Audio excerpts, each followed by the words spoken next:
नमस्कार students, Nishant academy में आप सभी का स्वागत है। आज की क्लास में हम लोग awareness about school education examination board and it's administration के जितने भी प्रीवियस ईयर क्वेश्चंस पूछे गए हैं उन सभी क्वेश्चंस को कवर करेंगे।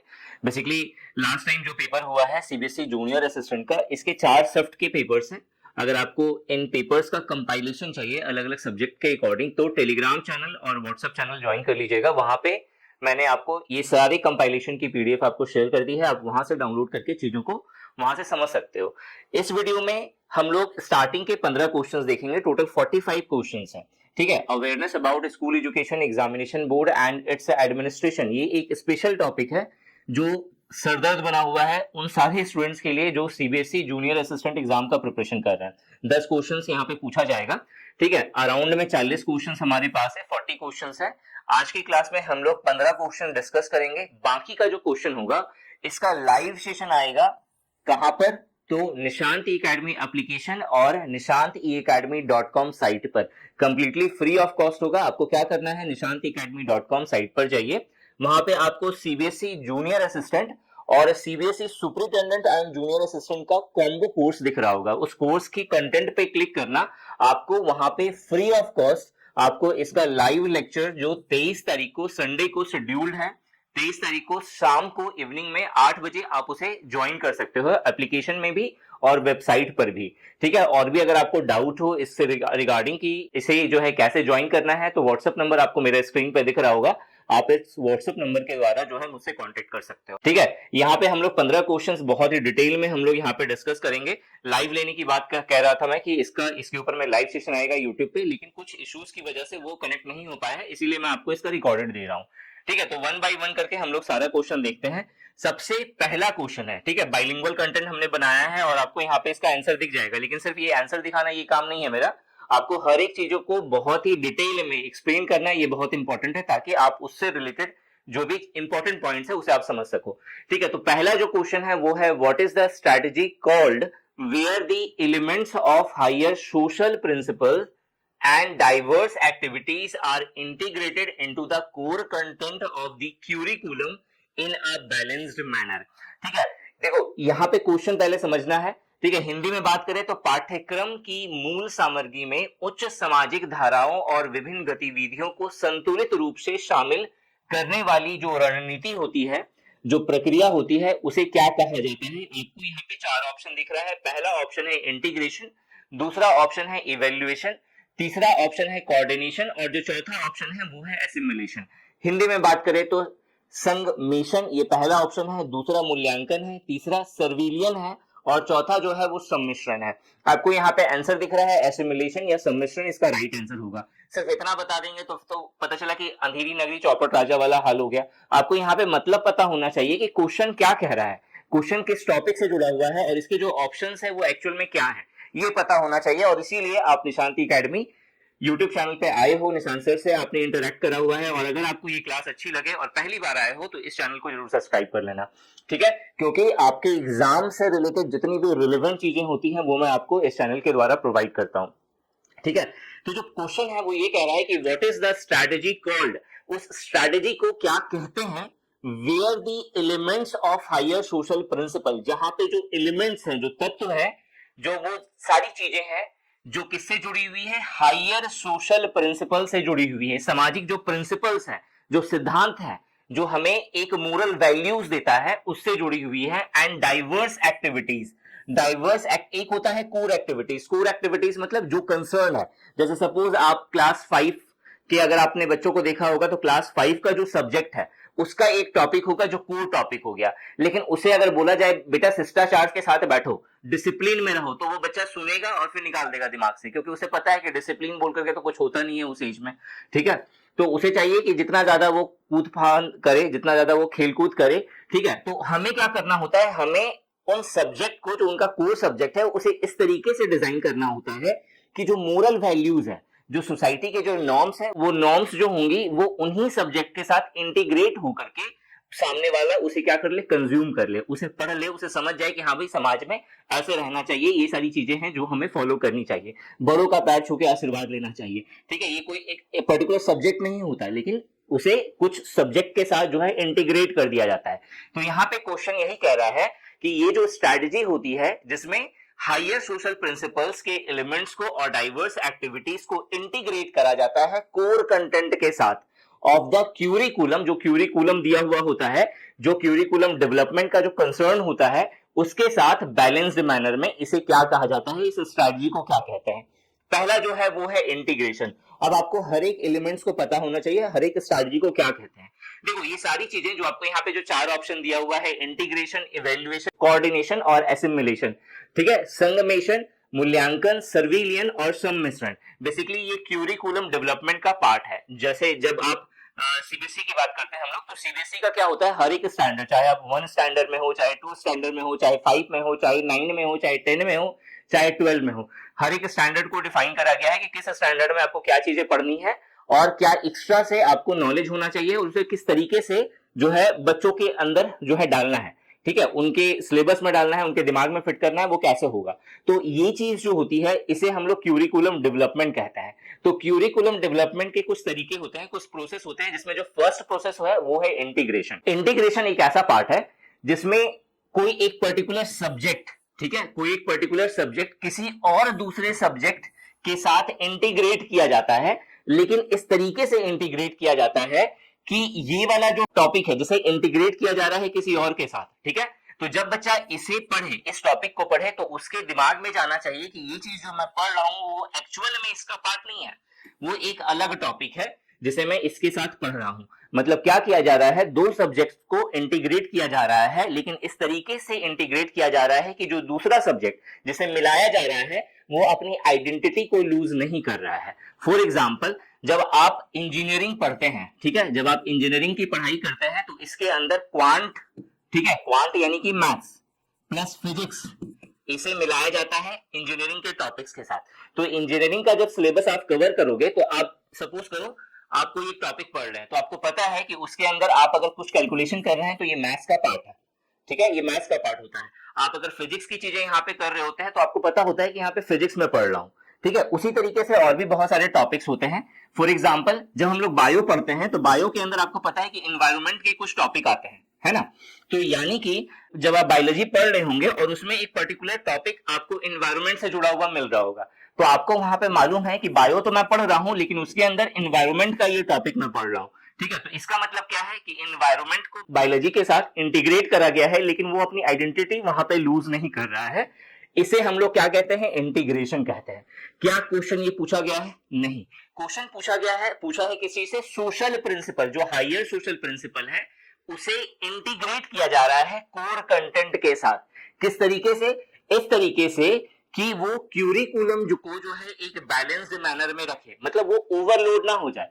जैसे बच्चे को ये ना लगे कि मैं फिजिक्स पढ़ रहा हूँ, केमिस्ट्री पढ़ रहा हूँ, मैथ्स पढ़ रहा हूँ, एक और सरदर्द मुझे दे दिया गया कि भाई सामाजिक चीजें भी पढ़नी पड़ेंगी, ठीक है, इस तरह से नहीं।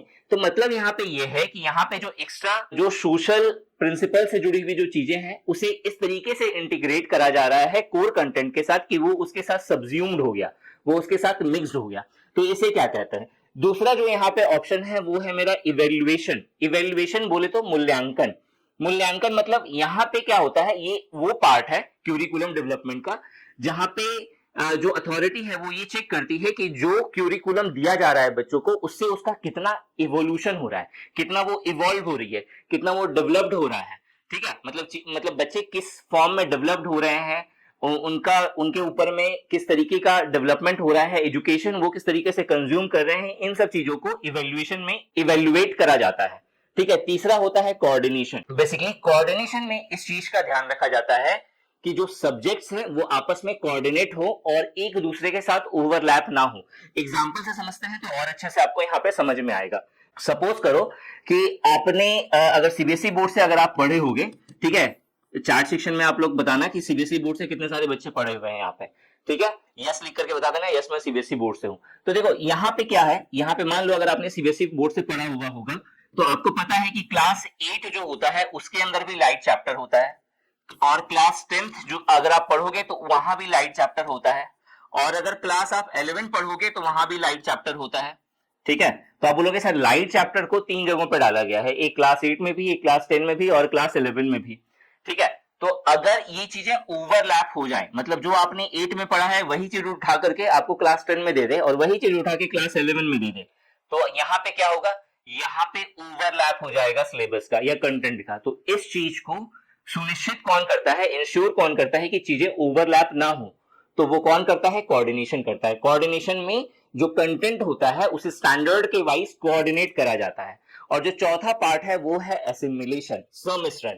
बेसिकली एसिमिलेशन एक ऐसा प्रोसेस है क्यूरिकुलम डेवलपमेंट का जहां पे कुछ एक्स्ट्रा चीजें जो मोरल वैल्यू से जुड़ी होती है उसे कंटेंट के साथ इस तरीके से मर्ज करा जाता है कि बच्चों पर बर्डन ना पड़े कि वो कुछ एक्स्ट्रा पढ़ रहे हैं और उनका काम भी हो जाए। मतलब सपोज करो हिस्ट्री पढ़ाया जा रहा है, तो आपने देखा होगा कि अगर एनसीईआरटी की हिस्ट्री की बुक अगर आप देखोगे या फिर इकोनॉमिक की बुक देखोगे, तो इकोनॉमिक का जब चैप्टर स्टार्ट होता है उससे पहले एक छोटी सी स्टोरी बना दी जाती है, ठीक है, ताकि उससे रिलेटेड अगर कोई मोरल वैल्यूज है या फिर कुछ सोशल प्रिंसिपल से लेकर के या डाइवर्स एक्टिविटीज से लेकर के कुछ चीजें जुड़ी हुई है, तो वो बच्चा यहाँ पे कंज्यूम कर ले। बीच बीच में जब चैप्टर चल रहा होता है तो बीच बीच में कुछ जो है छोटी सी स्टोरी बना करके, ठीक है, विलेज पालमपुर वाला स्टोरी आपने सुना होगा जो इकोनॉमिक्स का आई थिंक पार्ट है, ठीक है, क्लास 7 का पार्ट होता है ये। तो इस तरह से क्या होता है, इस तरीके से इंसर्ट किया जाता है सब्जेक्ट के अंदर या टॉपिक के अंदर, ताकि बच्चों को वो एक्स्ट्रा बर्डन के रूप में ना पढ़ना पड़े, वो उसी के साथ क्या हो जाए, वो कंज्यूम हो जाए, ठीक है। तो यहाँ पे जो क्वेश्चन है कि उस स्ट्रैटेजी को क्या कहेंगे जिसमें से हायर सोशल प्रिंसिपल और डाइवर्स एक्टिविटीज को इंटीग्रेट करा जाता है कोर कंटेंट के साथ, किस तरीके से, एक बैलेंस्ड मैनर के फॉर्म में, ठीक है। तो उसे क्या कहेंगे हम लोग, एसिमिलेशन कहेंगे, सम्मिश्रण कहेंगे। आई होप आपको ये क्वेश्चन बहुत ही डिटेल में समझ में आ गया होगा और ऐसे ही पढ़ाया जाता है। मेरा पढ़ाने का स्टाइल यही है जहां पे मैं आपको हर एक क्वेश्चन का पोस्टमार्टम करके दिखाता हूं ताकि आपको समझ में आ जाए कि टॉपिक क्या है। और अगर इससे अगर मान लो एग्जैक्टली यही क्वेश्चन नहीं पूछेगा, लेकिन अगर आपसे पूछ ले इंटीग्रेशन से जुड़ा हुआ क्वेश्चन, तो आप आराम से यहाँ पे सोच सकते हो कि आखिर इंटीग्रेशन क्या होता है, क्योंकि मैंने आपको एक्सप्लेन कर दिया, ठीक है। तो इतनी मेहनत करने के लिए एक लाइक तो बनता है, तो फटाफट लाइक कर दो वीडियो को, ठीक है, और शेयर कर सकते हैं और भी स्टूडेंट्स के साथ, तो शेयर कर दीजिए जो सीबीएसई जूनियर असिस्टेंट का प्रिपरेशन कर रहे हैं, ठीक है। दूसरा क्वेश्चन देखते हैं। देखो दूसरा क्वेश्चन अगेन बहुत इंपॉर्टेंट है। देखो दूसरा क्वेश्चन क्या कहता है, how many periodic test must be conducted by CBSE schools, ठीक है। जो पीरियोडिक टेस्ट होते हैं, ठीक है, वो सीबीएसई के द्वारा कितने सारे कंडक्ट होते हैं as per secondary school curriculum volume 1 release in 2018-19। 2018-19 में जो वॉल्यूम 1 सेकेंडरी स्कूल क्यूरिकुलम का जो वॉल्यूम 1 रिलीज हुआ था उसके अकॉर्डिंग सीबीएसई कितने सारे पीरियोडिक टेस्ट को कंडक्ट करेगी। पहला ऑप्शन है 4, दूसरा ऑप्शन है 1, तीसरा ऑप्शन है 2 और चौथा ऑप्शन है 3। तो यहाँ पे जो राइट आंसर होगा वो होगा 3, ठीक है। अब देखो ये 2018-19 के अकॉर्डिंग है, अगर आपसे 2024-25 चल रहा है ये, ठीक है, 2024-25 चल रहा है, तो अगर आपसे 2025 के अकॉर्डिंग पूछ ले, अब बोलेंगे सर 25-26 घुस गया, ठीक है, 24 तो खत्म हो गया, ठीक है, लेकिन चूंकि पेपर जो है देखो सीबीएसई जो है 24-25 का भी क्यूरिकुलम लेकर के चल रही है, फिर 25-26 का अभी तक आया नहीं है, तो अगर 24-25 के अकॉर्डिंग पूछ ले तो भी आंसर यही होगा 3, ठीक है। 3 पीरियोडिक टेस्ट यहाँ पे होते हैं, ठीक है। नेक्स्ट क्वेश्चन पे आते हैं हम लोग, नेक्स्ट नंबर का क्वेश्चन, ये भी बहुत इंपॉर्टेंट क्वेश्चन है, ठीक है। बेसिकली ये क्वेश्चन क्या कह रहा है, ये क्वेश्चन कह रहा है in the 9 point grading system for grade x. पहले तो आपको ये समझना पड़ेगा 9 point grading system of grade x ये क्या होता है, ठीक है। ग्रेड एक्स के अकॉर्डिंग जो 9 पॉइंट ग्रेडिंग सिस्टम होती है, आपको ग्रेड दिया जाता है, ग्रेड A1 होता है, A2 होता है, B1 होता है, B2 होता है, तो ये सारी ग्रेडिंग सिस्टम जो होती हैं ये क्या कहती हैं। तो what does the rank E awarded by the board represent, ठीक है। सीबीएसई बोर्ड के अनुसार कुछ ग्रेड एक्स के अंदर जो है कुछ ग्रेडिंग होती है, कितनी सारी ग्रेडिंग होती है, 9 ग्रेडिंग पॉइंट्स होते हैं। तो ये जो 9 पॉइंट्स ग्रेडिंग होते हैं, ठीक है, तो उसमें E अगर किसी को मिला हुआ है, ग्रेड E मिला हुआ है, तो इसका मतलब क्या है, ठीक है। पहला ऑप्शन है top 1/8 of the pass student, there is no such grade in ranking system of CBSE. तीसरा है फेल्ड स्टूडेंट और चौथा है last 1/8 of the pass student, ठीक है। देखो जो ग्रेडिंग सिस्टम होता है 9 पॉइंट ग्रेडिंग सिस्टम, इसमें से जो पहला है, ठीक है, 1 फिर 2 फिर 3 फिर 4 फिर 5 फिर 6 फिर 7 फिर उसके बाद 8 और फिर 9। तो इसमें से जो पहला ग्रेड होता है वो होता है E1 का, तो दूसरा ग्रेड होता है E2 का, फिर B1 का, फिर B2 का, फिर C1 का, फिर C2 का, फिर उसके बाद D1 का और फिर D2 का और उसके बाद E होता है, ठीक है। अगर आपको A1 ग्रेड मिलता है इसका मतलब आप टॉप 1/8 स्टूडेंट के अंदर आपके मार्क्स हैं, ठीक है। मतलब टोटल जितने स्टूडेंट्स होंगे उसमें से टॉप 1/8 स्टूडेंट जो है उसमें आप जो है आपके मार्क्स आते हैं। दूसरा जो है अगर आपको A2 मिलता है इसका मतलब नेक्स्ट जो नेक्स्ट 1/8 स्टूडेंट जो टॉप करेंगे उनके अंदर आपके मार्क्स आ रहे हैं। उसी तरीके से फिर से नेक्स्ट 1/8 स्टूडेंट में B1 आएगा, फिर उसी तरीके से नेक्स्ट 1/8 स्टूडेंट में B2 आएगा। ठीक है, इस तरीके से सिस्टम है जहां पे ई का मतलब होता है इसेंशियल रिपीट। ठीक है, इसेंशियल रिपीट। ठीक है, मतलब इसेंशियल रिपीट का मतलब इसके मार्क्स ऐसे हैं कि उसे दोबारा से उस स्टैंडर्ड को रिपीट करना जरूरी है। इसका मतलब वो बच्चा क्या हो गया, जिसे ई ग्रेड मिला वो फेल हो गया। तो यहाँ पे जो आंसर होगा वो कौन सा होगा, ऑप्शन 3 फेल्ड स्टूडेंट। क्लियर हो गया यहाँ पे। नेक्स्ट क्वेश्चन पे आते हैं हम लोग, नेक्स्ट नंबर का क्वेश्चन। ठीक है, what is the mental process called where specific information is critically evaluated to understand its relevance and meaning while forming judgment about the causes and effects of the event। ठीक है, हिंदी में बात करें तो उस मानसिक प्रक्रिया को क्या कहते हैं जिसमें विशेष रूप से जानकारी का आलोचनात्मक मूल्यांकन किया जाता है। ठीक है, ताकि घटनाओं के कारणों और प्रभावों के संबंध में अर्थ और महत्व को समझते हुए निर्णय लिया जा सके। ठीक है, पहला ऑप्शन है क्रिएटिव थिंकिंग, जिसे हिंदी में कहते हैं रचनात्मक चिंतन। दूसरा जो ऑप्शन है वो है प्रॉब्लम सॉल्विंग, समस्या समाधान। तीसरा ऑप्शन है क्रिटिकल थिंकिंग, विश्लेषणात्मक चिंतन। और चौथा ऑप्शन है डिसीजन मेकिंग, यानी कि निर्णय लेना। ठीक है, निर्णय लेना।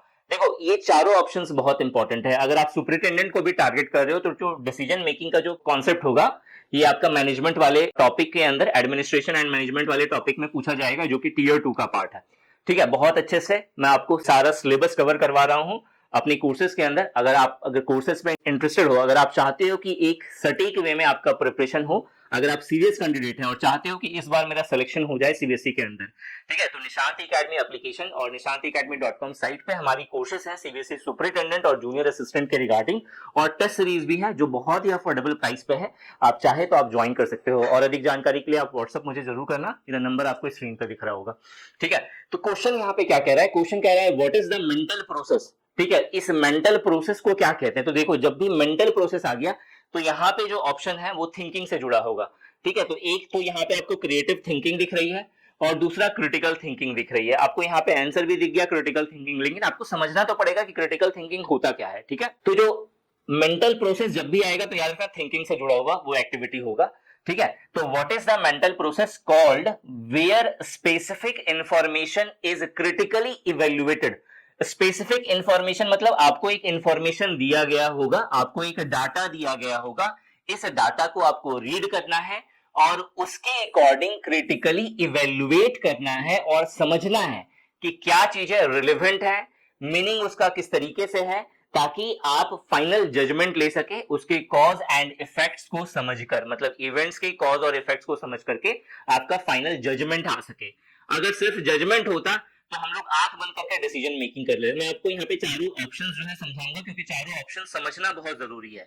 क्योंकि अब जो एग्जाम में होगा ना, तो वो प्रीवियस ईयर क्वेश्चंस को करने का मतलब क्या होता है, प्रीवियस ईयर क्वेश्चन को करने का मतलब ये होता है कि आपको टॉपिक समझ में आए, किस तरीके के क्वेश्चंस बन रहे हैं वो समझ में आए, और क्या क्वेश्चन है वो तो आप समझोगे ही। तो लेकिन अगर मोस्ट ऑफ द केसेस में क्या होता है ना, क्या क्वेश्चंस आए हैं सिर्फ बच्चे उसी को करके छोड़ देते हैं, उन्हें लगता है कि वही क्वेश्चंस रिपीट हो जाएंगे, जो कि आप समझो कि 1% चांसेस होता है कि जो आया हुआ चीज है वही पूछ ले। लेकिन जो टॉपिक है, अगर आप उस टॉपिक को बहुत अच्छे से इवेल्युएट कर लोगे तो श्योर शॉट है कि उससे क्वेश्चन हिट होगा। ठीक है, तो यहाँ पे क्या है, आपको सबसे पहले समझना पड़ेगा कि ये जो क्रिएटिव थिंकिंग है ये क्या होता है। आपको समझना होगा प्रॉब्लम सॉल्विंग का मतलब क्या है, आपको समझना होगा क्रिटिकल थिंकिंग क्या है, आपको समझना होगा डिसीजन मेकिंग क्या है। तो सबसे पहले बात करते हैं क्रिएटिव थिंकिंग की। देखो क्रिएटिव थिंकिंग के अंदर एक वर्ड है जो आपको हमेशा ध्यान में रखना है, जिसे कहते हैं हम लोग इनोवेटिव। ठीक है, INNOVATIVE, इनोवेटिव। इनोवेटिव का मतलब होता है जो नए नए आइडियाज को लेकर के आता है। तो क्रिएटिव थिंकिंग में क्या होता है, जब कभी भी आपको एक प्रॉब्लम दिखेगी, कहीं भी किसी भी फील्ड में दिख सकती है, ठीक है, चाहे अगर आप एंटरप्रेन्योर के बारे में जानना चाहते हो तो एंटरप्रेन्योर क्या करता है, वो मार्केट की प्रॉब्लम को समझता है और मार्केट को प्रॉब्लम को समझ करके उसका क्या सोल्यूशन होगा, उस सोल्यूशन को इनोवेट करता है। ठीक है, इनोवेट टर्म आएगा हमेशा, जब कभी भी क्रिएटिव थिंकिंग की बात होगी तो इनोवेशन या इनोवेट का टर्म आता है। ठीक है, तो इनोवेशन का मतलब क्या हुआ, नई चीजों को इनोवेट करना। तो क्रिएटिव थिंकिंग में क्या होता है, हम लोग ये थिंक करते हैं कि जो प्रॉब्लम्स है उस प्रॉब्लम्स का सोल्यूशन जो है वो कैसे इनोवेट होगा, कैसे क्रिएट होगा। मतलब पहले से कोई सॉल्यूशन नहीं है उसका, आपको उसका सॉल्यूशन क्या करना है, इनोवेट करना है, and this is called creative thinking. ठीक है। दूसरा है मेरा problem solving. Basically problem solving क्या होता है, आपको एक प्रॉब्लम दे दिया गया है, आपको उसे सॉल्व करना है, बहुत सिंपल। ठीक है, प्रॉब्लम सॉल्विंग क्लियर हो गया, बहुत सिंपल सा है। प्रॉब्लम सॉल्विंग क्या होगा, आपको एक प्रॉब्लम बताया गया कि भाई ये प्रॉब्लम है और आपको ऑप्शंस दे दिए गए, ठीक है, कि ये सॉल्यूशन है। ठीक है, आपको रिकॉग्नाइज करना है कि जो सॉल्यूशन है उस सॉल्यूशन में एग्जैक्ट सॉल्यूशन क्या होना चाहिए उसका। ठीक है, ये हो गया मेरा प्रॉब्लम सॉल्विंग। ठीक है, अच्छे से सुनना मैं जो बोल रहा हूं, क्योंकि प्रॉब्लम सॉल्विंग में और डिसीजन मेकिंग में बहुत ज्यादा जो है, कभी कभी क्या होता है, आपको लगेगा कि ये भी हो सकता है, ये भी हो सकता है, लेकिन प्रॉब्लम सॉल्विंग क्या होता है कि आपको सपोज यहाँ पे एक क्वेश्चन दे दिया गया कि ये प्रॉब्लम है। ठीक है, ये बहुत इंपॉर्टेंट है समझना। सुपरिटेंडेंट वाले एग्जाम में क्या होगा, जो टीयर 2 होगा उसमें इस तरीके का क्वेश्चन बहुत पूछेगा।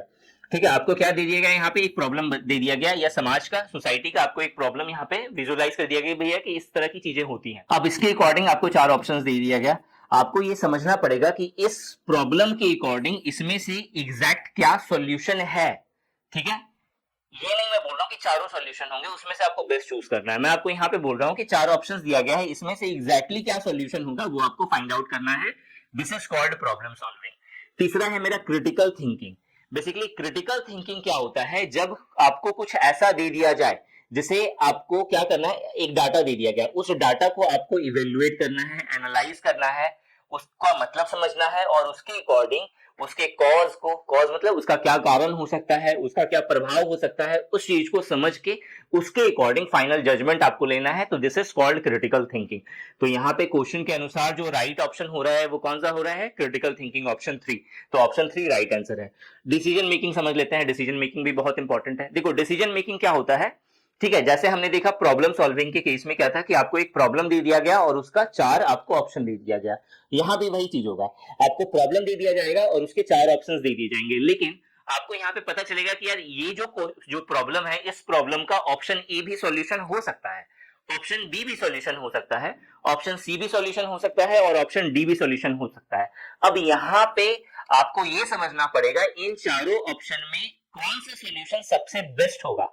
ये चीज कौन बताता है, ये बताता है डिसीजन मेकिंग। बेसिकली यहाँ पे क्या होता है, यहाँ पे डिसीजन मेकिंग एबिलिटी चेक करी जाती है आपकी, कि आप कितना बढ़िया डिसीजन ले सकते हो। ठीक है, बेसिकली इस तरह जो डिसीजन मेकिंग का प्रोसेस होता है, ये एडमिनिस्ट्रेशन का जो पोस्ट होता है उसके अंदर बहुत ज्यादा चेक किया जाता है। कि मान लो कि आप ग्रुप ए लेवल का जॉब कर रहे हो, वहां पे देखा जाता है जो ऑफिसर्स हैं वो कितना अच्छा सटीक डिसीजन लेंगे, क्योंकि आपको सोसाइटी से जुड़ा हुआ एक प्रॉब्लम आपको बता दिया गया। ठीक है, अब देखो उस कोई भी प्रॉब्लम का सॉल्यूशन तो आप भी दे दोगे, एक क्लर्क भी दे देगा, एक चपरासी भी दे देगा। ठीक है, लेकिन जो सबसे बेस्ट सॉल्यूशन है, जिससे किसी का कोई नुकसान ना हो और सबका भला हो और ऑप्टिमम लेवल पे भला हो, ठीक है, ये कॉन्सेप्ट कौन बताता है, डिसीजन मेकिंग का कॉन्सेप्ट बताता है, चौथा वाला ऑप्शन। ठीक है, तो आई होप आपको ये क्वेश्चन बहुत अच्छे से क्लियर हो गया होगा। नेक्स्ट क्वेश्चन पे आते हैं हम लोग। देखो नेक्स्ट क्वेश्चन क्या है, नेक्स्ट क्वेश्चन क्या है, what is the grading scale used for the assessment of co-scholastic. ठीक है, को स्कोलेस्टिक क्या होता है, पहले तो आपको ये समझना पड़ेगा। ठीक है, वंस अगेन क्वेश्चन है, what is the grading scale used for the assessment of co-scholastic areas in CBSE board examination. Co-scholastic areas, ठीक है, सह शैक्षिक क्षेत्र। ठीक है, सह शैक्षिक क्षेत्र, ये होता क्या है, को स्कोलेस्टिक एरिया किसे कहते हैं। आपने देखा होगा कि क्लास 10 में जब आपने एग्जाम दिया होगा तो आपको तो पता है कि एक नॉर्मल सब्जेक्ट होता है। ठीक है, एक नॉर्मल सब्जेक्ट के अलावा भी कुछ सब्जेक्ट्स होते हैं, जैसे कि फिजिकल एजुकेशन। ठीक है, फिजिकल एजुकेशन बहुत जगहों पे, बहुत सारे स्कूल्स में क्या होता है, आर्ट्स एंड पेंटिंग होती है। ठीक है, arts and painting extra curricular activities का जो पार्ट हो गया। ठीक है, तो को स्कोलेस्टिक एरियाज या सह शैक्षिक क्षेत्र, इसमें क्या क्या आएगा, फिजिकल एजुकेशन आएगा, आर्ट एंड पेंटिंग आएगा, इसके अलावा जो है बहुत जगहों पे मार्शल आर्ट्स भी रहता है। ठीक है, मार्शल आर्ट्स, तो ये सब जो फील्ड हो गए, ठीक है, इसे हम लोग क्या कहेंगे, को स्कोलेस्टिक एरिया। तो को स्कोलेस्टिक एरिया के जो नंबर हैं वो आपके मेंस में काउंट, मतलब फाइनल जो मार्क्स होता है उसमें काउंट नहीं करा जाता, बस आपको मार्किंग दे दी जाती है, या फिर अगर ग्रेडिंग सिस्टम है तो ग्रेड दे दिया जाता है। तो यहाँ पे कह रहा है कि को स्कोलेस्टिक एरिया का जो असेसमेंट होता है उसमें एक ग्रेडिंग सिस्टम चलती है। तो ये जो ग्रेडिंग होती है वो एक्चुअल में जो है वो कितने पॉइंट्स का होता है, तो इसका जो राइट आंसर है वो क्या है, 5 पॉइंट्स स्केल। मतलब इसका जो ग्रेडिंग सिस्टम होता है वो 5 इसका ग्रेडिंग पॉइंट होता है। ग्रेड ए, ठीक है, पहला है ए, दूसरा है बी, तीसरा है सी, चौथा है डी, पांचवा है ई। तो ये 5 ग्रेड आपको मिलता है। ठीक है, आपने देखा होगा कि बहुत सारे स्कूल में क्या होता है, एकदम फिक्स रहता है कि ए ही सबको देना है। ठीक है, मतलब क्लास 10 पास करा तो फिजिकल एजुकेशन में सारे बच्चों का ए आया हुआ है।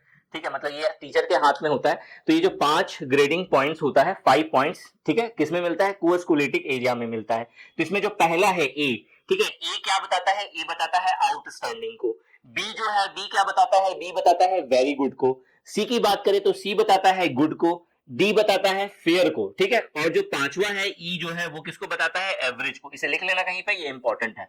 ठीक है, तो ये 5 पॉइंट्स ग्रेडिंग सिस्टम होता है को स्कूलिस्टिक एरियाज में या सहशैक्षिक क्षेत्र में। अब ये सहशैक्षिक क्षेत्र क्या होता है वो मैंने आपको बता दिया। ठीक है, नेक्स्ट क्वेश्चन आते हैं। नेक्स्ट क्वेश्चन है, what is the process called where are teachers guidance help student reach more accurate and higher level responses. ठीक है, बहुत इंपॉर्टेंट क्वेश्चन है।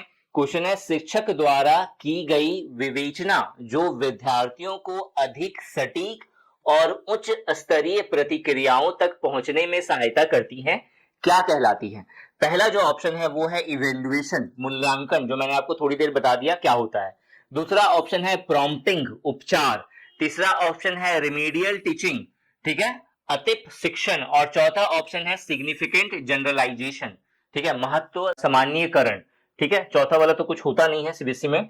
ठीक है, होता होगा तो कमेंट सेक्शन में कमेंट करके बता देना मुझे कि ये क्या होता है, सिग्निफिकेंट जनरलाइजेशन। बाकी इवैल्यूएशन मैंने आपको बता दिया है। इसका जो राइट आंसर है वो है प्रॉम्प्टिंग। बेसिकली देखो यहाँ पे क्वेश्चन क्या कह रहा है। ठीक है, क्वेश्चन कह रहा है कि what is the process called where are teachers guidance help students reach more accurate and higher level of responses. देखो इस क्वेश्चन को हम लोग एक एग्जांपल से समझेंगे तो बहुत आसानी से आपको क्लियर हो जाएगा। सपोज करो मैंने आपसे एक क्वेश्चन पूछा कि जो फोटोसिंथेसिस होता है, ठीक है, फोटोसिंथेसिस यानी कि प्रकाश संश्लेषण, ठीक है, प्रकाश संश्लेषण की जो क्रिया है वो किस टाइप के सेल में, किस टाइप की कोशिकाओं में होती है। ठीक है, मैंने आपसे ये क्वेश्चन पूछा। ठीक है, कमेंट सेक्शन में आप इसका रिप्लाई दे दो अगर आप स्मार्ट हो, अगर आपको लगता है आपको इसका आंसर पता है तो। ठीक है, यहाँ पे मैंने आपसे पूछा कि प्रकाश संश्लेषण की जो क्रिया होती है वो किस प्रकार की कोशिकाओं में होती है। फोटोसिंथेसिस जो प्रोसेस है वो कौन से प्लांट सेल में होता है, ये मुझे इसका आंसर बताओ। ठीक है, बहुत सारे बच्चे ने हाथ उठा लिया, ठीक है, लेकिन मुझे उन स्टूडेंट्स को टारगेट करना है जो थोड़े से वीक हैं लेकिन पढ़ रहे हैं। तो मैं उन्हें क्या करूंगा, मैंने उसमें से एक बच्चे को उठाया जो कमजोर है थोड़ा सा पढ़ने में। मैंने बोला बताओ बेटा इसका आंसर क्या होगा। ठीक है, वो बेचारा चुप है क्योंकि उसे नहीं पता, उसने पता है लेकिन वो सोच नहीं पा रहा है। तो वहां पे मैं क्या करूंगा, उसे थोड़ा सा हिंट्स दूंगा कि देखो ये एक्चुअली में वो सेल्स होती हैं, वो कोशिकाएं होती हैं जिसमें एक ग्रीन पिगमेंट पाया जाता है। ठीक है, जिसे क्या कहते हैं, क्लोरोफिल कहते हैं। तो क्लोरोफिल का पिगमेंट जिस प्रकार की कोशिकाओं में होता है वही इसका आंसर होगा। तो मैंने यहाँ पे क्या किया, उसे हिंट्स दिया ताकि वो एग्जैक्ट आंसर जो होगा उस तक पहुंच सके। तो उसने तुरंत गेस कर लिया कि क्लोरोफिल जो होता है वो क्लोरोप्लास्ट में होता है। ठीक है, क्लोरोप्लास्ट में होता है, तो उसने डायरेक्ट बता दिया क्लोरोप्लास्ट इसका राइट आंसर होगा। तो यहाँ क्या होगा, यहाँ उस बच्चे का कॉन्फिडेंस थोड़ा सा रेज होगा कि हाँ उसने पढ़ा था और सर ने मुझे थोड़ी सी हेल्प करी तो मैंने एग्जैक्ट आंसर दे दिया। ठीक है, तो इस चीज को, इस प्रोसेस को क्या कहते हैं हम लोग, प्रॉम्प्टिंग कहते हैं। क्या कहते हैं, प्रॉम्प्टिंग। ठीक है, बहुत इंपॉर्टेंट है, जहां पे टीचर्स क्या करता है, गाइड करता है स्टूडेंट्स को इस तरीके से कि वो और एग्जैक्ट और सटीक आंसर तक बहुत ही आसानी से सरलतापूर्वक पहुंच सके। ठीक है, ठीक है, क्लियर हो गया, प्रॉम्प्टिंग हो गया। इसके अलावा एक और इंपॉर्टेंट यहाँ पे ऑप्शन है रिमेडियल टीचिंग का। ठीक है, देखो रिमेडियल टीचिंग क्या होती है, ये एक्चुअली आपने अगर इंग्लिश मीडियम वाले स्कूल या बहुत ही स्टैंडर्ड स्कूल गए होंगे तो उसमें पहले हम लोगों के टाइम में था, अभी शायद हर स्कूल में कर दिया होगा तो बात अलग है। ठीक है, सीबीएसई की बात कर रहे हैं तो सीबीएसई के लगभग में सारे स्कूल्स में होता है रिमेडियल टीचिंग। इसमें क्या होता है, इसमें होता है, मान लो कि कोई बहुत अच्छा बच्चा है या कोई बहुत बेकार बच्चा था जो अब पढ़ने लगा, तो उस समय टीचर का जब ध्यान गया कि ये बच्चा पढ़ रहा है अच्छे से, तो उसे कुछ एक्स्ट्रा टाइम दिया जाता है क्लास ओवर होने के बाद ताकि वो इंप्रूव कर सके। ठीक है, हो सकता है कि ट्रिग्नोमेट्री का की जो क्लासेस थी उसकी कुछ क्लासेस मिस हो गई किसी कारणवश, उसका तबियत खराब हो या फिर वो किसी शादी में गया था, तो वो टीचर से जाके कंसर्न करेगा सर मुझे ट्रिग्नोमेट्री सीखना है, जानना है, मेरी ये क्लासेस मिस हो गई थी। तो टीचर्स की ये रिस्पॉन्सिबिलिटी है कि क्लास ओवर होने के बाद या किसी भी एक पर्टिकुलर टाइम में उसे थोड़ा सा एक्स्ट्रा वो टाइम दे उस बच्चे को या कुछ बच्चों के ग्रुप को, ताकि जो है उसका जो छूटा हुआ पोर्शन है जो उसका कवर नहीं हुआ है वो उसे कवर कर सके। ठीक है, इसे हम लोग क्या कहते हैं, इसे हम लोग कहते हैं रेमेडियल टीचिंग। ठीक है, अतिप शिक्षण बहुत इंपॉर्टेंट है, इसे इस कॉन्सेप्ट से क्वेश्चन पूछा जा सकता है। क्लियर हो गया ये क्वेश्चन बहुत अच्छे से। ठीक है, देखो इतने अच्छे से मैं डिटेल्ड में सारी चीजें एक्सप्लेन कर रहा हूँ, एक लाइक तो बनता है, फटाफट लाइक कर दो वीडियो को, और भी स्टूडेंट्स होंगे उनके साथ शेयर कर देना। नेक्स्ट क्वेश्चन पे आते हैं। नेक्स्ट क्वेश्चन है what is the name of the test meant for foretelling. Foretelling मतलब पहले से, पूर्वाभास, ठीक है, फोरटेल करना मतलब पहले से बता देना, ठीक है, फोरटेलिंग, प्रेडिक्शन, प्रेडिक्शन मतलब प्रेडिक्ट करना, ठीक है, एंड फोरकास्टिंग भविष्यवाणी से जुड़ा हुआ वर्ड है, ठीक है, फोरकास्ट करना, designed to predict the students ability और readiness to understand the study. देखो कुछ टेस्ट होते हैं, कुछ टेस्ट के टाइप है जिसे क्यूरिकुलम एक्टिविटीज के अंदर डाला गया है ताकि आप समझ सके कि बच्चों की क्या एक्चुअल में दशा है। दशा मतलब मानसिकता कैसी है, उसका फ्यूचर क्या होगा, या फिर वो किस लेवल का है। तो इसमें टेस्ट को कैटेगराइज करा होगा। आपने देखा होगा कि आप लोग जो टेस्ट दे रहे हैं, ठीक है, सीबीएसई जूनियर असिस्टेंट का टेस्ट दे रहे हो, ऐसा तो नहीं होगा हर बच्चे का अलग अलग टेस्ट होगा यहाँ पे कि एक बच्चा है उसका एक अलग से टेस्ट हुआ, उसे एक अलग तरीके का क्वेश्चन दिया गया, दूसरा एक बच्चा है उसका उसे एक अलग तरीके से क्वेश्चन दिया गया। नहीं, आप लोगों की सर लगभग लगभग में शिफ्ट अलग अलग होता है, लेकिन क्वेश्चंस का लेवल वगैरह सब कुछ सेम होता है, ठीक है। और यहाँ पे क्या होती है, यहाँ पे आपके मार्क्स इंपॉर्टेंट होते हैं। कुछ ऐसे टेस्ट होते हैं जहाँ पे रैंकिंग इंपॉर्टेंट होती है, जैसे कि आप देखो जेई ज्वाइंट एंट्रेंस एग्जाम जो होता है इसमें रैंकिंग इंपॉर्टेंट होता है, कैट का एग्जाम होता है इसमें रैंकिंग इंपॉर्टेंट होता है। तो कुछ ऐसे टेस्ट होते हैं जहाँ पे रैंकिंग इंपॉर्टेंट होता है, कुछ ऐसे टेस्ट होते हैं जहाँ पे जो एंट्रेंस टेस्ट होता है, जहां पे ये चेक किया जाता है कि वो बच्चा फ्यूचर में वो सब्जेक्ट में अच्छा कर पाएगा या नहीं कर पाएगा, ठीक है। फॉर एग्जांपल जैसे अगर आप देखोगे कि सपोज करो किसी को 11 12 जो है इंग्लिश मीडियम से करना है, वो उसने 10th तक हिंदी मीडियम में पढ़ा, तो जब वो इंग्लिश मीडियम में एडमिशन करवाने जाएगा और अगर वहां पे कोई ऐसा क्राइटेरिया नहीं है, सिर्फ ये बोला गया है कि आपको एक टेस्ट दिया जाएगा जिसके द्वारा सिर्फ बच्चों का इवेल्युएशन होगा कि वो उस लायक है या नहीं, कि वो आगे की का जो कंपटीशन होगा 11 12 में वो उसमें सक सकेगा या नहीं सक सकेगा। या फिर आपने देखा होगा कि 10th तक बच्चा जो है नॉर्मल रहता है, उसके बाद 11 12 में उसे साइंस कॉमर्स और आर्ट्स में चूज करना होता है। तो बहुत सारे स्कूल में क्या होता है कि वो साइंस स्ट्रीम में जाना चाहिए उसे, या आर्ट्स स्ट्रीम में जाना चाहिए, या फिर कॉमर्स स्ट्रीम में जाना चाहिए, इसके अकॉर्डिंग एक टेस्ट करवाया जाता है ताकि ये पता चल सके कि बच्चा किस फील्ड में ज्यादा एक्टिव है, ठीक है। तो यहाँ पे क्या है, यहाँ पे ऐसे टेस्ट है जहां पे फ्यूचर उसका वो किस सब्जेक्ट को ज्यादा अच्छे से ग्रिप कर पाएगा उस चीज को चेक करा जाता है, ठीक है। तो ये जो टेस्ट है, ठीक है, इस टेस्ट को हम लोग क्या बोलते हैं, प्रोग्नोस्टिक टेस्ट बोलते हैं, जहां पे क्या चेक किया जाता है, फ्यूचर में बच्चा किस तरीके से परफॉर्म करेगा इस चीज का अनुमान किया जा सकता है, लगाया जा सकता है, इसे कहते हैं प्रोग्नोस्टिक टेस्ट। और यही टेस्ट के बारे में क्वेश्चन पूछा है। क्वेश्चन क्या पूछा है, क्वेश्चन पूछा है what is the name of the test meant for foretelling. Foretelling मतलब आप फ्यूचर में बता पाओगे, ठीक है, प्रेडिक्शन प्रेडिक्ट कर सकोगे, ठीक है, एंड फोरकास्टिंग फ्यूचर बता सकोगे भैया ये बंदा जो है वो इस तरह का काम करेगा। जैसे मान लो टेस्ट हुआ, जो 10th पास आउट करके जा रहा है 11 में, तो उसे समझ में नहीं आ रहा है मैं क्या लूं, उस तो टेस्ट जो है किस चीज का हुआ, 3 सेक्शंस में टेस्ट हुआ, एक साइंस का, दूसरा कॉमर्स से रिलेटेड कुछ टॉपिक का, और तीसरा आर्ट से रिलेटेड हिस्ट्री ज्योग्राफी का। उस बच्चे ने साइंस में बहुत अच्छा मैथ्स के सारे क्वेश्चन सही कर दिए, फिजिक्स के सारे क्वेश्चन सही कर दिए, तो टीचर तो आराम से बता देगा ना कि ये बच्चे का साइंस बहुत तगड़ा है, ठीक है, तो इसे साइंस स्ट्रीम लेना चाहिए, ठीक है। तो यहाँ पे क्या है, फोरकास्टिंग, जहां पे फोरकास्ट किया जा रहा है, भविष्य को बताया जा रहा है, ठीक है, design to predict the students ability, students की जो एबिलिटी होगी, and readiness to understand the study, ठीक है, स्टडी मतलब क्या उसे पढ़ना है उस चीज को समझने के लिए। तो इसे हम लोग क्या कहते हैं, प्रोग्नोस्टिक टेस्ट, पूर्वानुमान परीक्षण, ठीक है। इसके अलावा यहाँ पे और भी टेस्ट है, जैसे यहाँ पे देखो पहला वाला जो ऑप्शन है वो है नॉर्म रेफरेंस टेस्ट, ठीक है। देखो नॉर्म रेफरेंस टेस्ट में आपको एक वर्ड में बता रहा हूं वो ध्यान में रखना है, तो आपको पूरा का पूरा मतलब समझ में आ जाएगा। नॉर्म रेफरेंस टेस्ट में एक नॉर्म ग्रुप होता है, ठीक है, नॉर्म ग्रुप होता है जिसके द्वारा रैंकिंग चेक करी जाती है, या जिसमें रैंकिंग चेक करी जाती है बच्चे की, ठीक है। अगर आपने ये मतलब ध्यान में रखा, ठीक है, नॉर्म रेफरेंस टेस्ट में एक नॉर्म ग्रुप होता है या स्टूडेंट्स का एक ग्रुप होता है जिसे नॉर्म ग्रुप कहते हैं, और इस नॉर्म ग्रुप में कोई भी बच्चा कितना रैंक ला रहा है इस चीज को कंसिडर करा जाता है, तो उसे हम लोग नॉर्म रेफरेंस टेस्ट कहते हैं। देखो नॉर्म रेफरेंस टेस्ट को हम लोग क्या करेंगे, एक एग्जांपल से समझेंगे तो आपको बहुत अच्छे से समझ में आ जाएगा, ठीक है। देखो क्या होता है, नॉर्म रेफरेंस में आपके कुछ नॉर्म्स होते हैं, नॉर्म्स में तो समझ में आ रहा है, कुछ कंडीशंस, ठीक है, कुछ कंडीशंस है, नॉर्म्स जैसे एक उसका सिनोनिम हो गया, ठीक है। तो यहाँ पे कुछ कंडीशंस गिवन है, ठीक है, कुछ कंडीशंस गिवन है, कुछ क्राइटेरिया गिवन है, उसके अकॉर्डिंग कुछ ग्रुप कुछ बच्चों का ग्रुप, जैसे for example JEE entrance exam का प्रिपरेशन जो बच्चे कर रहे हैं, ठीक है, जेईई का जो प्रिपरेशन कर रहे हैं उनका क्या हो गया, उनका एक ग्रुप हो गया, तो ये क्या हो गया, ये एक नॉर्म ग्रुप हो गया। अब इनका क्या होगा, इनका कुछ क्राइटेरिया होगा इनके एंट्रेंस का कि इतना इतना स्कोर होना चाहिए, इतना इतने क्वेश्चंस होंगे, इस तरीके का उसका इवेल्युएशन होगा। इसके अकॉर्डिंग बच्चे की रैंकिंग, किसी भी इंडिविजुअल्स की रैंकिंग कितनी है, ठीक है, कितना वो रैंक लेकर के आ रहा है, ठीक है, इस ग्रुप में जितने बच्चों ने जेईई का एग्जाम दिया है उसमें किसी इंडिविजुअल की क्या रैंकिंग है, उसके अकॉर्डिंग से उसकी एबिलिटी को चेक किया जाता है। इसे हम लोग नॉर्म रेफरेंस टेस्ट कहते हैं।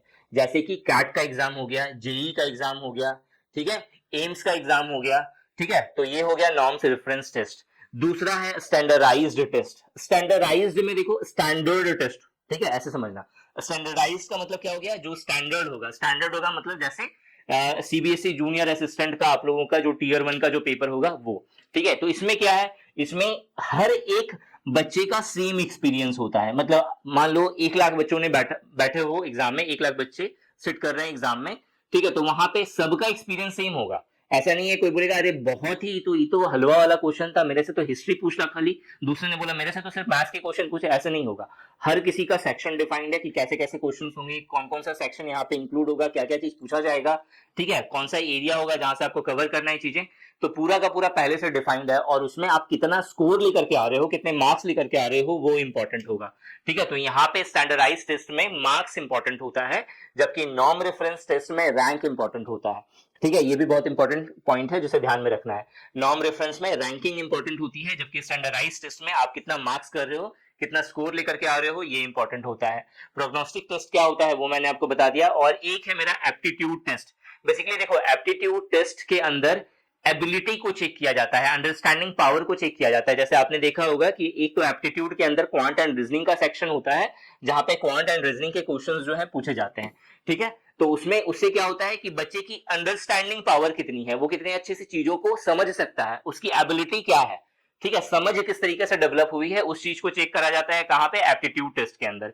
क्लियर हो गया आपको ये क्वेश्चन। नेक्स्ट आते हैं हम लोग। नेक्स्ट क्वेश्चन क्या है, how many languages are compulsory for visually impaired, ठीक है, visually impaired students and candidates with disabilities as defined in the Rights of Persons Disabilities Act 2016।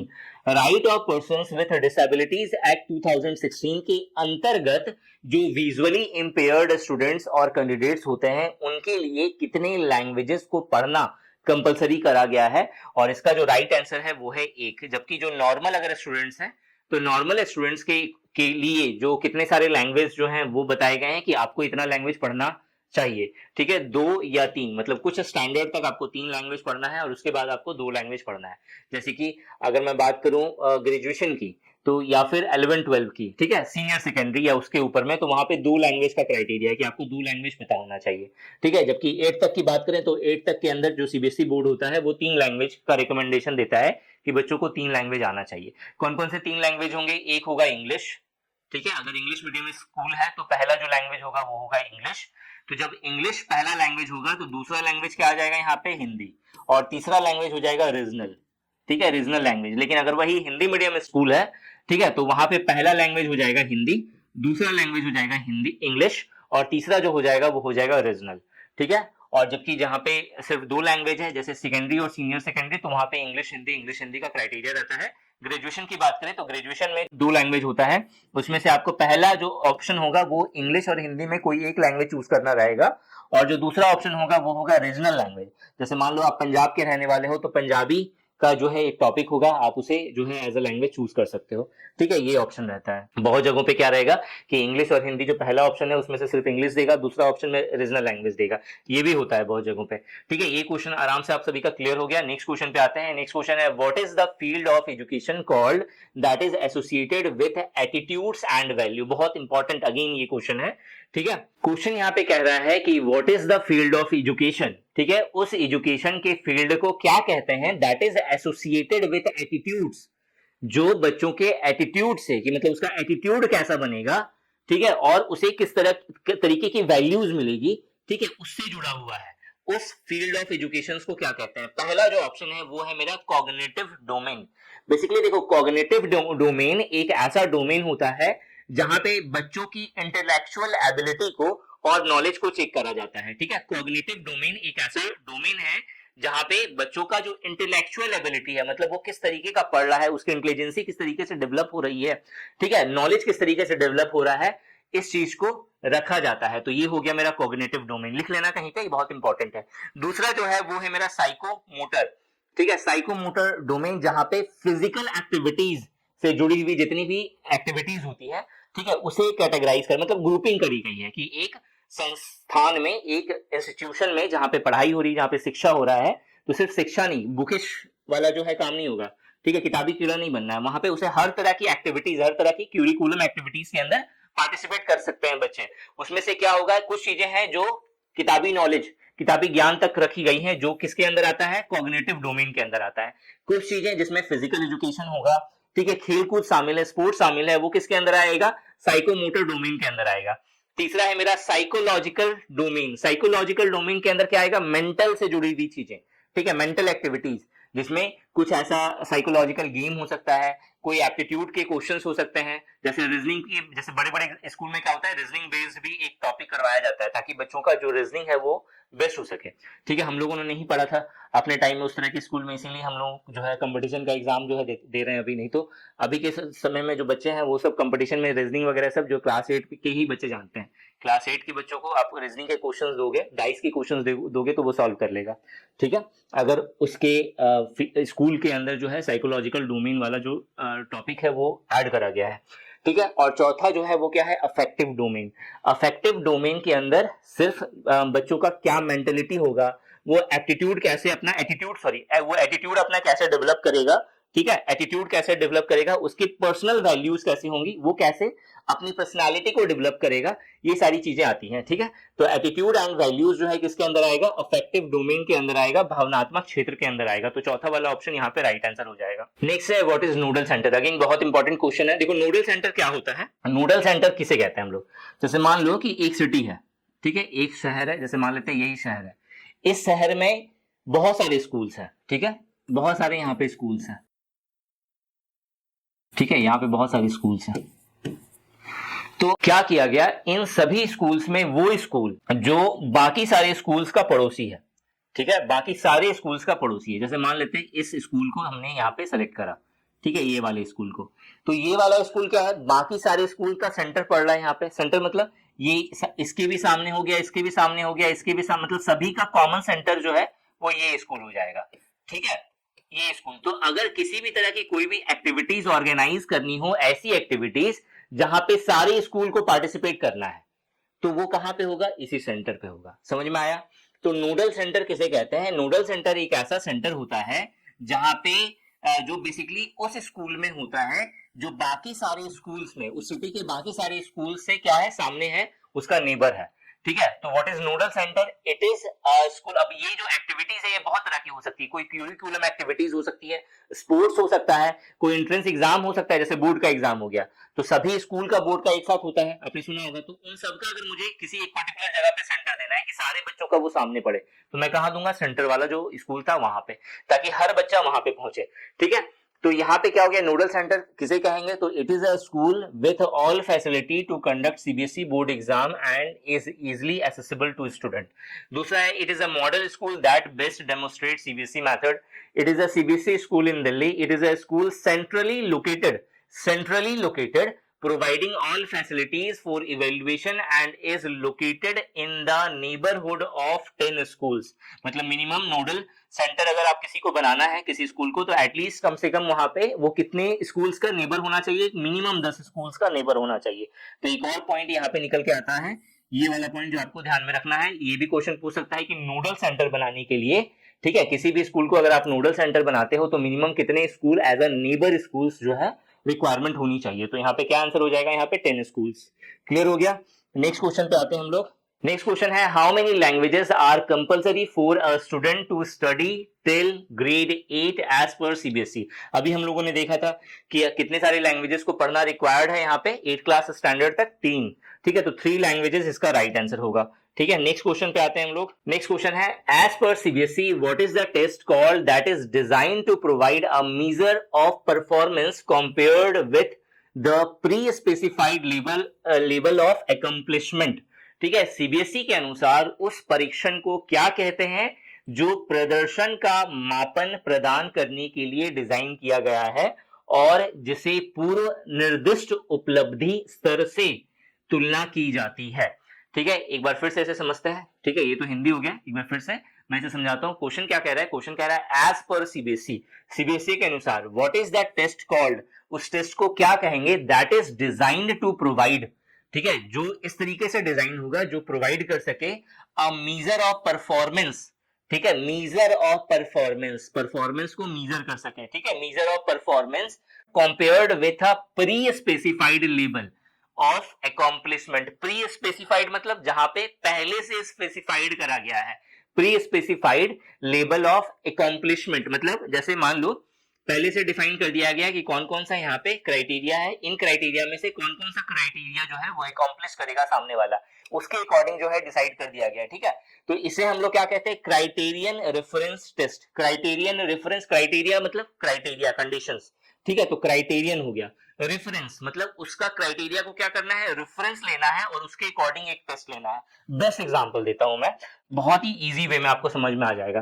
ठीक है, आपने देखा होगा कि अगर आप ड्राइविंग लाइसेंस बनाने जाओगे, ठीक है, ड्राइविंग लाइसेंस बनाने जाओगे तो ये जो ड्राइविंग लाइसेंस का जो टेस्ट होता है ये कुछ क्राइटेरिया बेस्ड टेस्ट होता है, जिसमें से आपको गाड़ी चलाना आना चाहिए, आपको जो ट्रैफिक के रूल्स समझ में आने चाहिए। ठीक है, तो उस तरीके से कुछ क्राइटेरिया पहले से एक पेज पर डिफाइंड होगा और उस डिफाइंड के अकॉर्डिंग आपसे कुछ क्वेश्चंस पूछे जाएंगे। मतलब यहाँ पे क्या है, ड्राइविंग लाइसेंस टेस्ट में जब आप जाओगे तो ऐसा नहीं होगा कि 10 लोगों को एक साथ जो है टेस्ट देना है और उसमें जो बेस्ट करेगा उसे ड्राइविंग लाइसेंस मिलेगा, ऐसा नहीं होता है यहाँ पे। ठीक है, ड्राइविंग लाइसेंस टेस्ट में क्या होता है कि आपसे कुछ क्वेश्चंस पूछे जाएंगे या फिर आपको कुछ क्वेश्चंस का आंसर देना है और आपको सिर्फ इन क्राइटेरिया के बिहाफ पे ये डिसाइड करा जाएगा कि आपको ड्राइविंग लाइसेंस दिया जाएगा कि नहीं दिया जाएगा। ठीक है, तो इसे हम लोग क्या कहते हैं? इसे हम लोग क्राइटेरियन रेफरेंस, मतलब एक क्राइटेरिया दिया गया है और उसके रेफरेंस के अनुसार से चेक करा जाएगा कि आपको नॉलेज है या नहीं, तो इसे हम लोग क्या कहेंगे? Criterion reference test. क्लियर हो गया? इसके अलावा स्टैंडर्डाइज टेस्ट मैंने पहले की क्लास में आपको बता दिया, पहले की अभी जो है एक क्वेश्चन में बता दिया था स्टैंडर्डाइज टेस्ट क्या होता है। स्टैंडर्डाइज टेस्ट का क्या एग्जांपल होगा? कमेंट सेक्शन में कमेंट करके बताओ मुझे। प्रोग्नोस्टिक टेस्ट भी बता दिया है। ठीक है, प्रोग्नोस्टिक टेस्ट क्या होगा? नॉर्म रेफरेंस टेस्ट भी बता दिया है मैंने, ये क्या होता है। ठीक है, नेक्स्ट क्वेश्चन आते हैं हम लोग। नेक्स्ट क्वेश्चन क्या है? नेक्स्ट क्वेश्चन है what is the name of the folder prepared by each student at the secondary and senior secondary level in which he or she writes about their innermost feelings, role models and life situation। ये पहले नहीं था, ये हम लोग के time में ये चीजें नहीं थी, अब आया है। ठीक है, क्या है ये चीज? देखो क्या है कि अभी क्या बनाया जाता है, अभी जर्नल बनाया जाता है बहुत तरह का। ठीक है, क्लास के अंदर, ठीक है, ये स्कूल के अंदर बोलूं तो और ज्यादा बेस्ट होगा। ठीक है, स्कूल के अंदर जर्नल्स को जो है मेंटेन करा जाता है। बेसिकली जर्नल क्या होता है? जर्नल एक तरह से समझ लो कि डायरी हो गई या फिर एक रेफरेंस बुक हो गया जिसके द्वारा किसी भी चीज को इवेल्युएट करा जाता है। मतलब टीचर का एक रेफरेंस बुक होता है कि टीचर किस तरीके से परफॉर्म कर रहा है, स्टूडेंट का एक रेफरेंस बुक होता है कि स्टूडेंट किस तरीके से परफॉर्म कर रहा है, स्कूल का एक रेफरेंस बुक होता है कि स्कूल जो है किस तरीके से परफॉर्म कर रहा है। ये सारी चीजें का क्या बनाया जाता है? जर्नल बनाया जाता है। तो यहाँ पे क्वेश्चन है कि what is the name of the folder prepared, उस फोल्डर को क्या कहेंगे?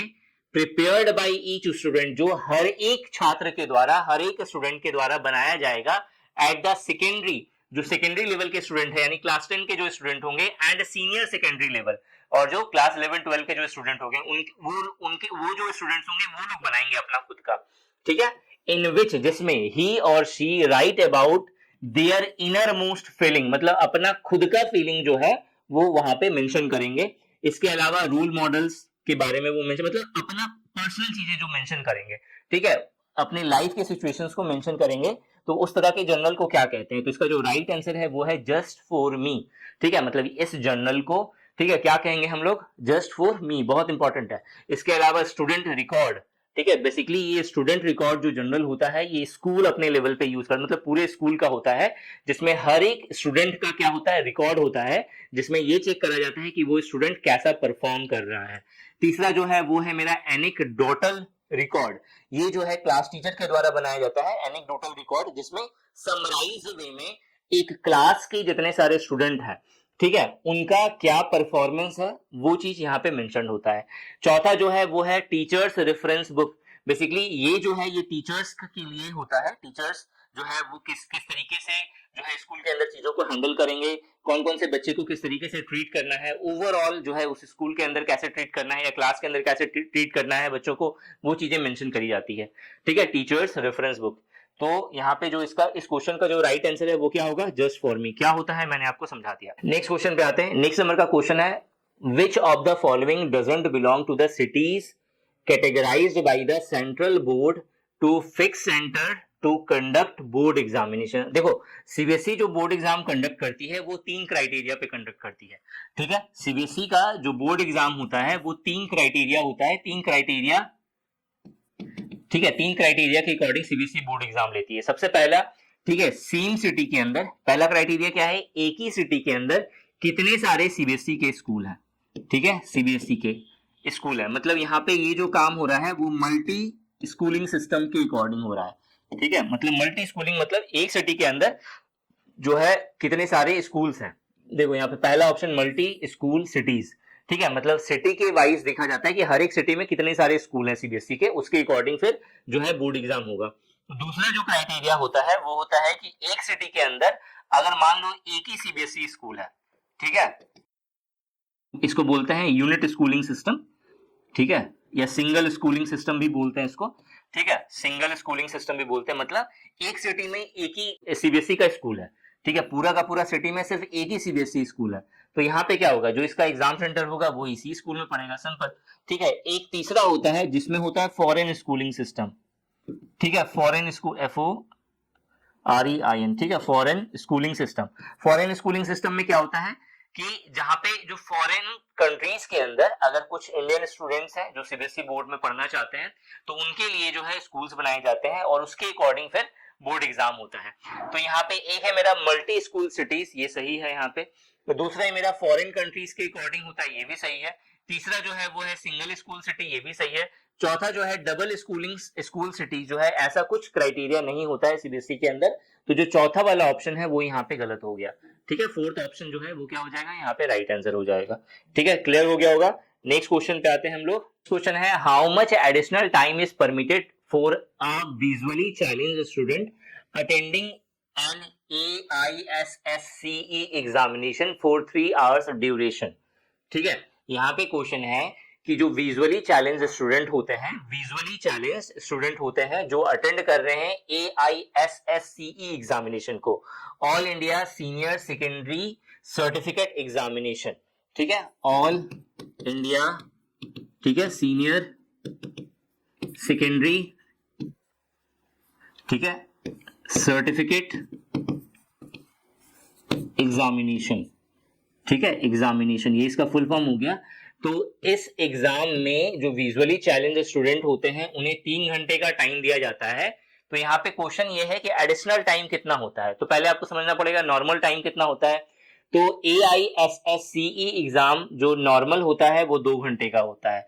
तो यानी कि इन्हें 3 घंटा दिया जा रहा है, यानी कि 60 मिनट एक्स्ट्रा दिया जा रहा है। तो जो सेकेंड ऑप्शन होगा वो यहाँ पे राइट आंसर हो जाएगा। ठीक है, क्लियर हो गया। ठीक है, तो ये था मेरा पहला सेशन जिसमें हम लोगों ने 15 क्वेश्चन डिस्कस करा। दूसरा सेशन भी कंप्लीटली फ्री होगा और ये निशांत एकेडमी के एप्लीकेशन पे और nishantiacademy.com साइट पर आपको मिलेगा। ठीक है, क्या करना है, कंप्लीटली फ्री है, आपको कुछ नहीं करना। निशांत एकेडमी का एप्लीकेशन प्ले स्टोर से डाउनलोड करिए। ठीक है, पीडीएफ भी आपको वहां पे मिल जाएगी। ठीक है, वीडियो के साथ में आप देखना एक पीडीएफ का ऑप्शन मिलेगा। मैं आपको पूरा प्रोसेस समझा दे रहा हूं ताकि आपको दिक्कत कहीं भी ना हो। ठीक है, और बाकी के जो क्वेश्चंस है, जैसे 15 मैंने बोला 40 क्वेश्चंस होंगे।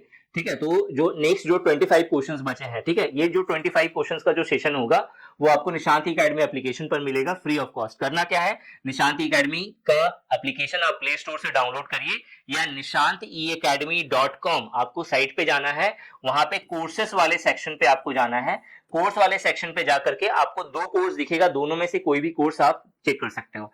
ठीक है, एक होगा जूनियर असिस्टेंट के नाम से, CBSE junior assistant full package का कोर्स, और दूसरा है CBSE junior assistant and superintendent का कॉम्बो कोर्स। ठीक है, आप इन दोनों कोर्स के कंटेंट वाले सेक्शन पे जाओगे। ठीक है, आप परचेज करिए मत करिए कोई फर्क नहीं पड़ता है, दोनों ही केसेस में आपको फ्री में आप एक्सेस कर सकते हैं इसे। ठीक है, आपको क्या करना है, कंटेंट वाले सेक्शन पे जाना।